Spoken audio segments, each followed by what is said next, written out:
This is a real life adventure. 3 boys, 3 girls, 4 countries. Working in the rice fields of China, car factory in Mexico, fishing off Vancouver Island, and husky mushing in Alaska. This is TREX.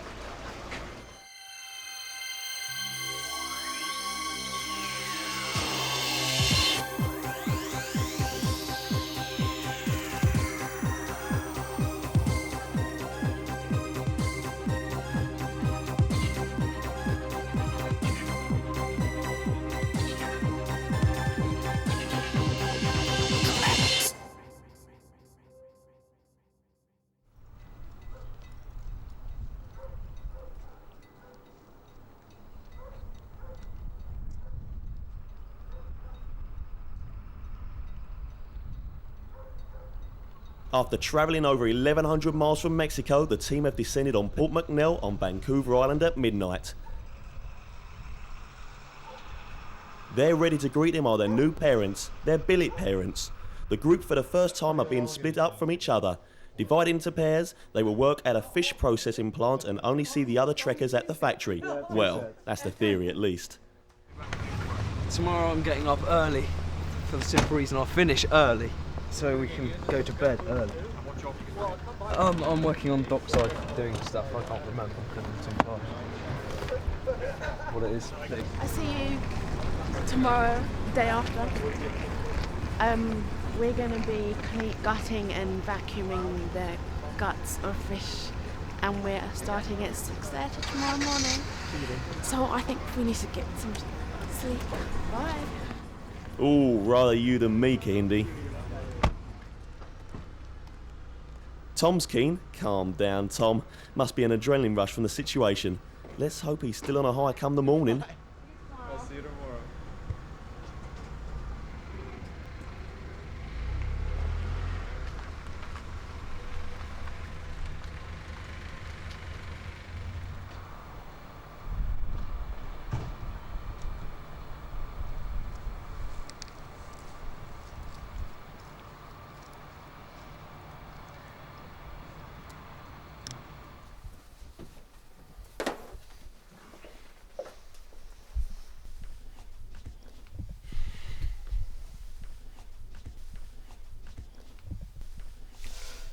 Quarter to 4 and we're off to the docks again today.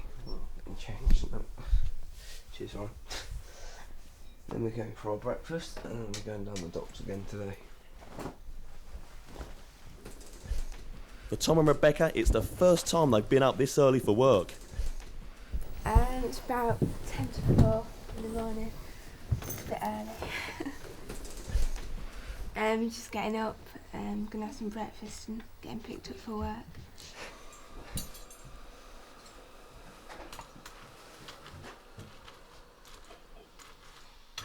Do you normally have breakfast at home? I start work about 8 at home, so I'm up at 6:30. No, not I'm up at. I can't remember what.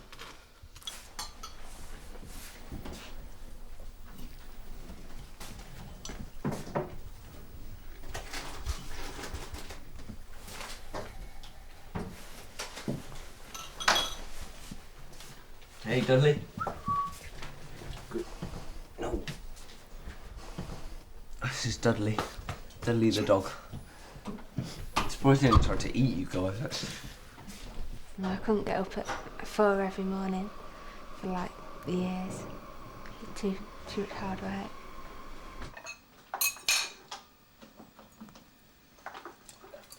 Oh, you might be glad with that sausage bit later on, Tom. A little plate. Give Tommy the sausage, Dudley.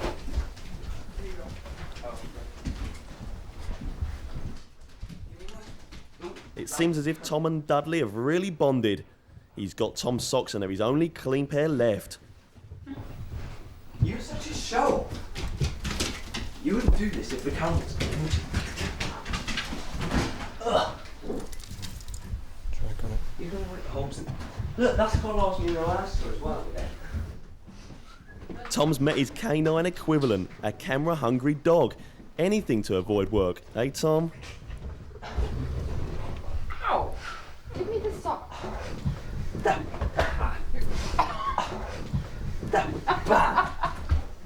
Dudley steals my socks. He just invited himself into our bedroom. So he can see the sock. Here, watch this. Watch this. I know a way to get rid of it. Let me get it with the sock. Come here. Okay, we're gonna have to try something else. Ah, sock.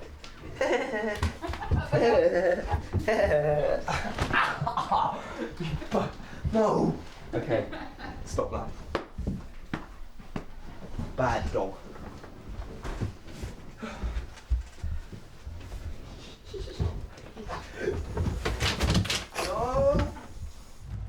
Tom and Rebecca are hitching a lift from Dave, who's working the early shift too.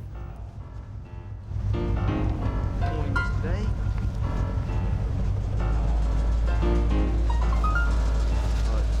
I did bring the ladder this morning. Usually I climb up the ladder.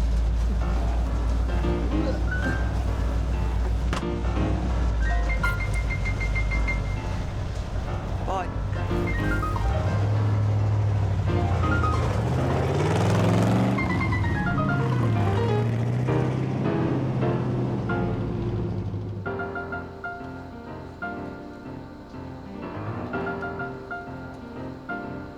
There's only a skeleton staff on at the fish factory this early.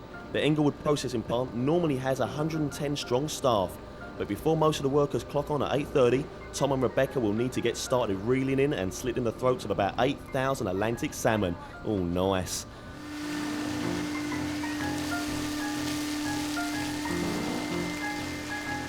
The main shift at the factory will have the job of gutting, cleaning, filleting and packing the fish before transporting it to markets as far as Japan and Taiwan.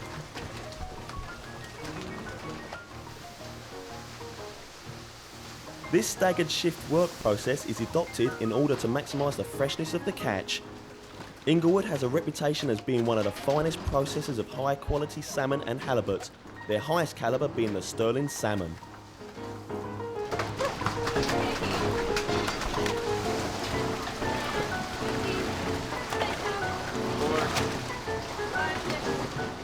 This early shift can expect to cut the throats of about 8,000 or 9,000 fish each day.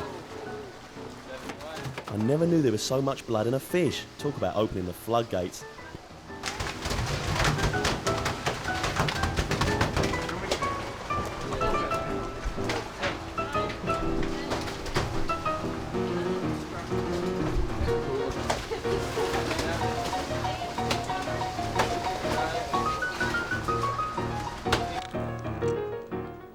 Time to wake up some more trekkers.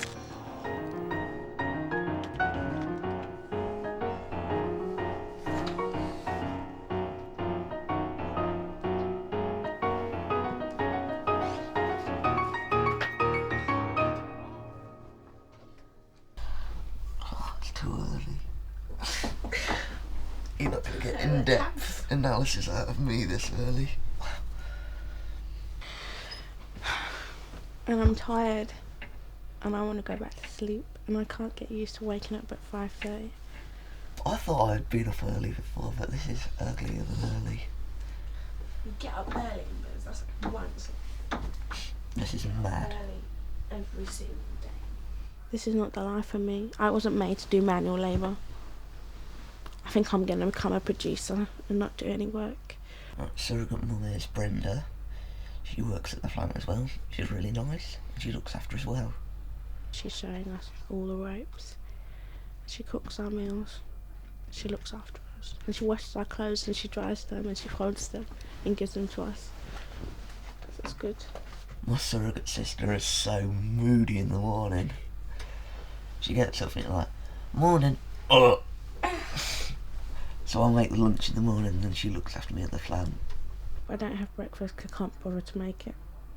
Jared makes my sandwiches and then we drive to work and we get kitted out. In the other countries it was a lot easier because in Mexico we had the national holiday We had a bit of a break.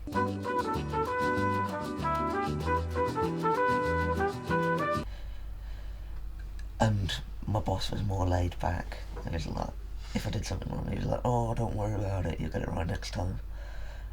And in China, we didn't really have much hard work to do.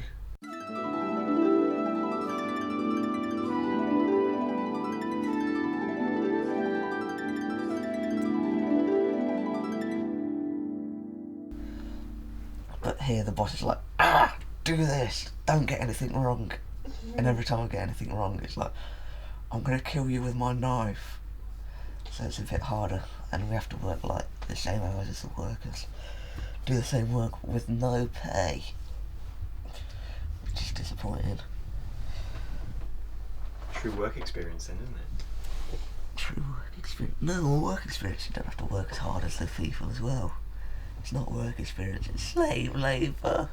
Oh. When I go home, I'll cry to my mummy. I'll say, Mama, I was slave labour. In Mexico and China, all the girls were in one big room and all the boys were in the other room. So it was nice sharing with girls because they're not as messy and not as noisy, and they actually sleep. When I'm knackered, we go in bed about 9:30, and last night we went to bed at 7:30, believe it or not. Because we're just too knackered from all this work. He's just so annoying. That's nice. He talks in his sleep and he wakes me up in the middle of the night and he starts shouting, effing and blinding. I don't know what he's dreaming about. The other night he woke up saying, where am I? And he started shouting out, hello, hello. He got up and he's sleepwalking and he started poking me and I was like, Jared, are you awake? He's like, where am I? It's like, you're in Brenda's bedroom. In Brenda's house. And then he went back to bed. She's burning. She spends so long in shit. Oh my god. The first day, like, I got up and I went out and I made her sandwiches. And she was in the bathroom when I left, and I came back and she was still in the bathroom. Ask Brenda. Brenda knows.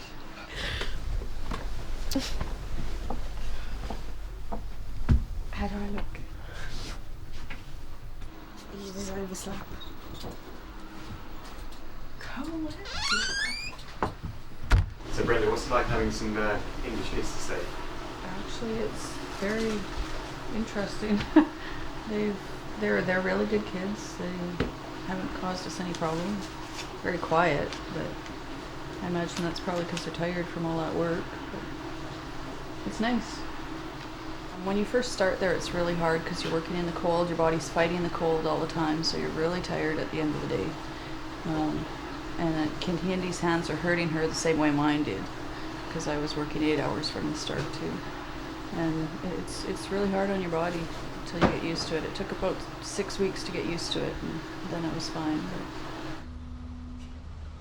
3 sets of parents have volunteered to take in a pair of trekkers each. These are people who work at the plant and have their own families to cope with, so there can be no slacking from the team.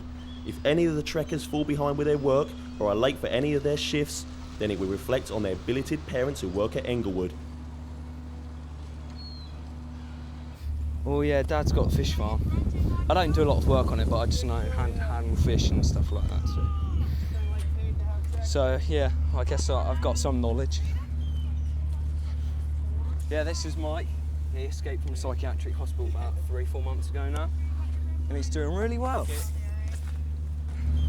We've just come from China, which was hot. It was sort of muggy sort of hot though, because there's a lot of moisture in the air.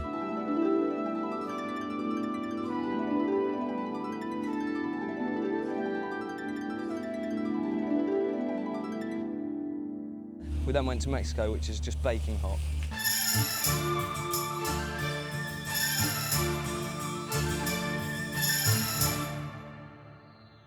And now we're here, and it's rain and fog and all sorts. It's wicked though, I'm really well. I think this is probably the favourite place so far, just because of the people and the scenery, man. Look at it, it's wicked. You work 2 hours and then you get a brief for 15 minutes, go upstairs, nick someone's mug, and pour yourself a coffee and stuff and sit and have a chat. And then you go for lunch. Our lunch is at like 9 o'clock, because you've got to think we've been up since 4. Breakfast was what, 4:15. So we eat our lunch at 9, because the shift finishes at 1:30, something like that, which is good, because then we get to go home and see stuff.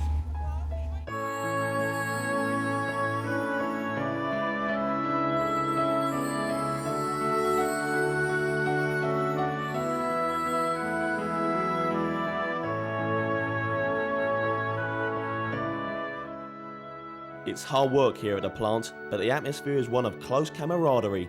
Our Brits kids are being welcomed by everyone. This should make the whole process much more bearable for the team.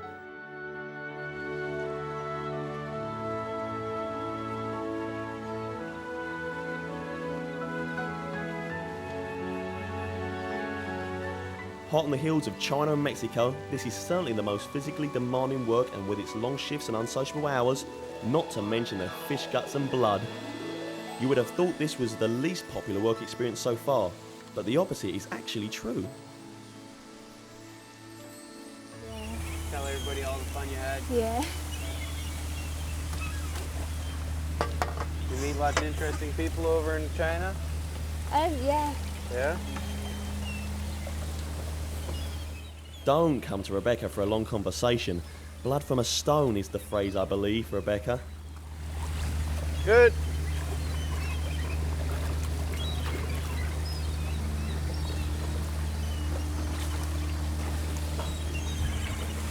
Nice braille.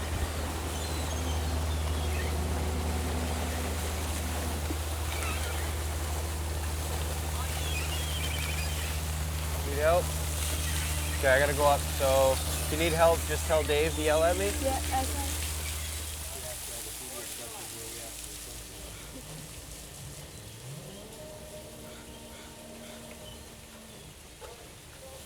Good, you're only a couple inches up.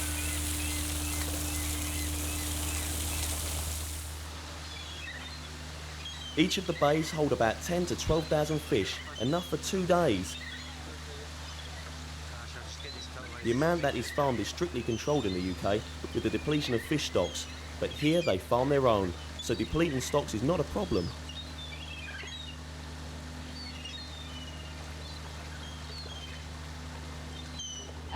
The cranes just brought the bag down, and basically we have to push the bag into the water to get the fish.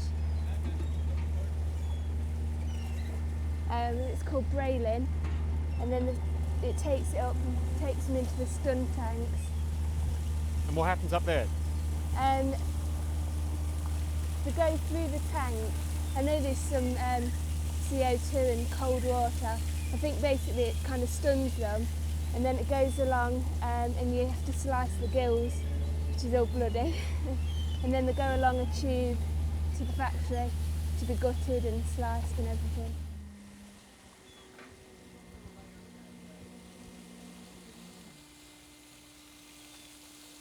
"75% of the catch here will be sold to the US, mostly to California.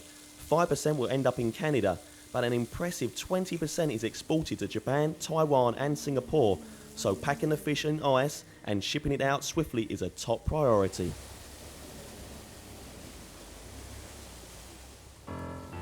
One, two, 3, 34, 5, 7, 9, 1, 2, 4, 1,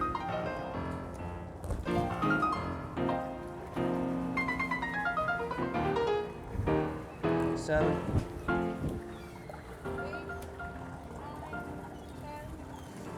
11, 12. We just have to kind of keep track of how many we do per day. Well, just because of our crew size and how long it takes to do that many. And also the harvesting schedule changes. So then we do sometimes, like we do 5,000, sometimes we do 8, so yeah. It's a pretty messy job.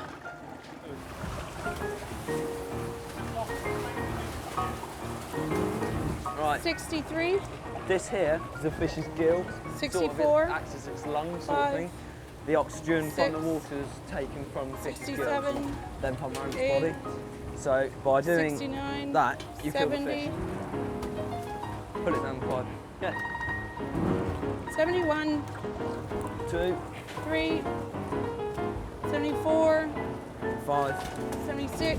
7, 92. 3, 4. 5, 96. 7, 8, 9, 100. 1. 2. 2, 3, 4, 5, 6, 7. 8. 9. 10. Well, they're still sort of alive, but they die quickly.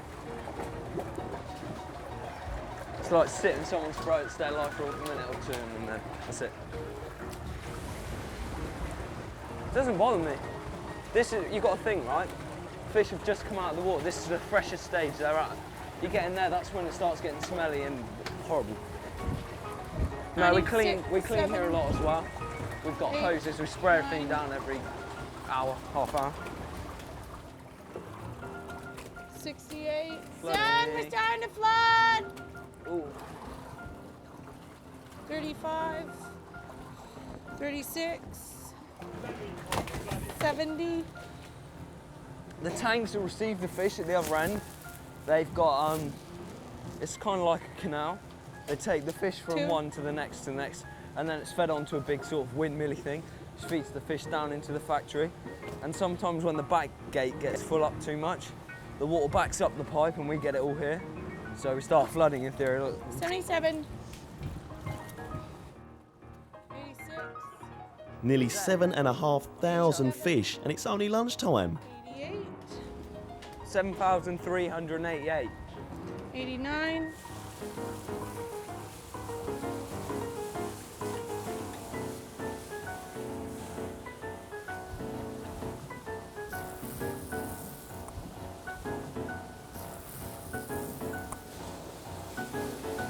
'Thank you, Michael.